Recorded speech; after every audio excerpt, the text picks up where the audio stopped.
Assalamualaikum warahmatullahi wabarakatuh.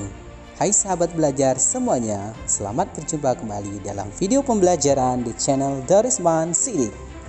Kali ini kita akan mempelajari materi ilmu pengetahuan alam kelas 6 tema 4 globalisasi.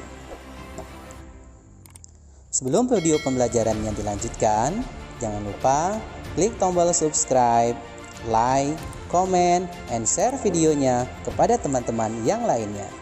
Terima kasih. Sahabat, kali ini kita akan mempelajari dua materi sekaligus. Yang pertama, proses menghasilkan energi listrik, dan yang kedua, proses menyalurkan energi listrik. Adapun kompetensi dasar kita pada hari ini adalah 3.6, menjelaskan cara menghasilkan, menyalurkan, dan menghemat energi listrik.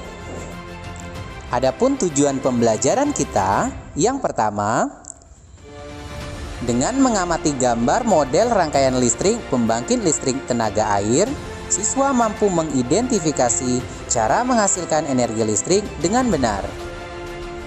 Yang kedua, dengan pengamatan, siswa mampu mengidentifikasi cara menyalurkan energi listrik dari model rangkaian listrik dengan tepat.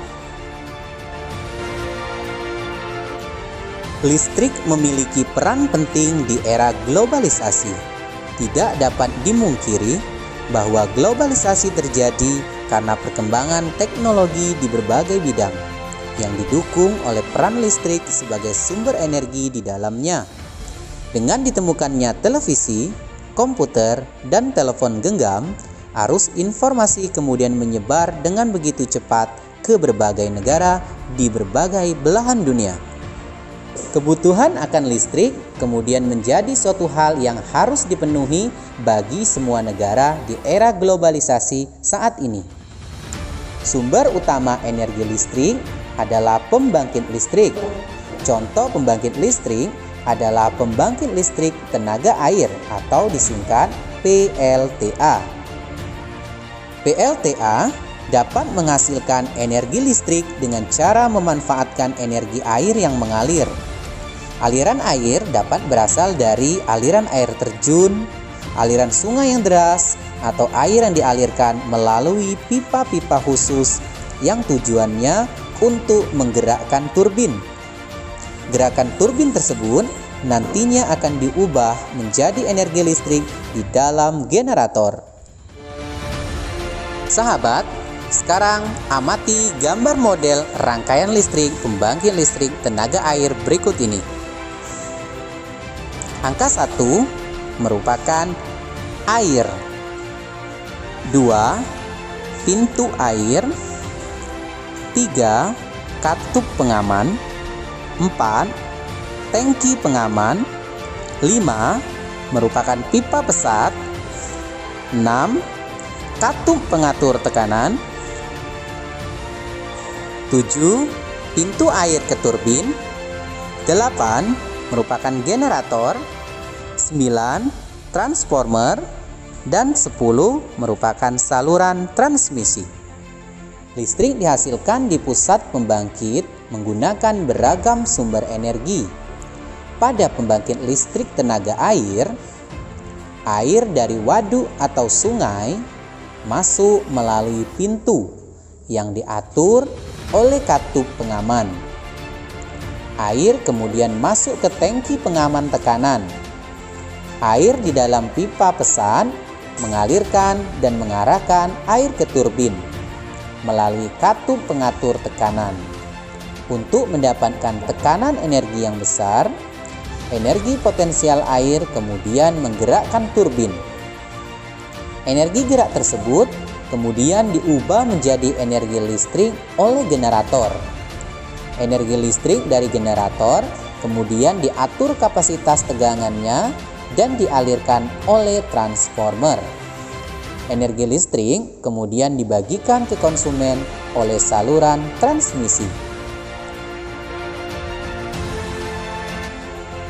Selanjutnya, kita juga harus mengetahui cara energi listrik tersebut dapat disalurkan hingga sampai ke masyarakat.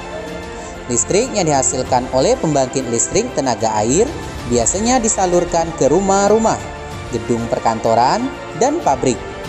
Besarnya jumlah energi listrik yang disalurkan disesuaikan dengan kebutuhan. Nah, sekarang perhatikan skema penyaluran energi listrik berikut beserta keterangannya. Nomor 1, menunjukkan energi listrik yang dihasilkan oleh pembangkit listrik tenaga air siap untuk disalurkan ke pabrik, gedung-gedung perkantoran, sekolah, dan rumah-rumah penduduk. Nomor 2, energi listrik disalurkan terlebih dahulu melalui kabel-kabel besar yang terpasang di menara saluran udara tegangan ekstra tinggi atau SUTET. Hal ini dikarenakan energi listrik yang dihasilkan oleh pembangkit listrik tenaga air memiliki tegangan yang cukup tinggi. Nomor 3, energi listrik kemudian masuk ke dalam transformer. Transformer atau trafo merupakan alat listrik yang berfungsi untuk menaikkan atau menurunkan tegangan. Pada tahap ini, energi listrik dinaikkan tegangannya. Nomor 4, energi listrik disalurkan ke dalam pabrik-pabrik. Pabrik biasanya membutuhkan energi listrik cukup besar untuk keperluan produksi. Nomor 5, energi listrik kemudian masuk kembali ke dalam transformer. Transformer ini berfungsi untuk menurunkan tegangan. Tujuannya agar tidak terjadi kelebihan energi listrik saat akan disalurkan ke gedung perkantoran dan rumah-rumah. Kemudian nomor 6, energi listrik dari transformer menurun tegangan diterima oleh gedung perkantoran dan rumah-rumah penduduk. Namun sahabat, terkadang dalam menyalurkan energi listrik mengalami gangguan. Gangguan tersebut mengakibatkan terputusnya penyaluran listrik ke tempat-tempat yang membutuhkan.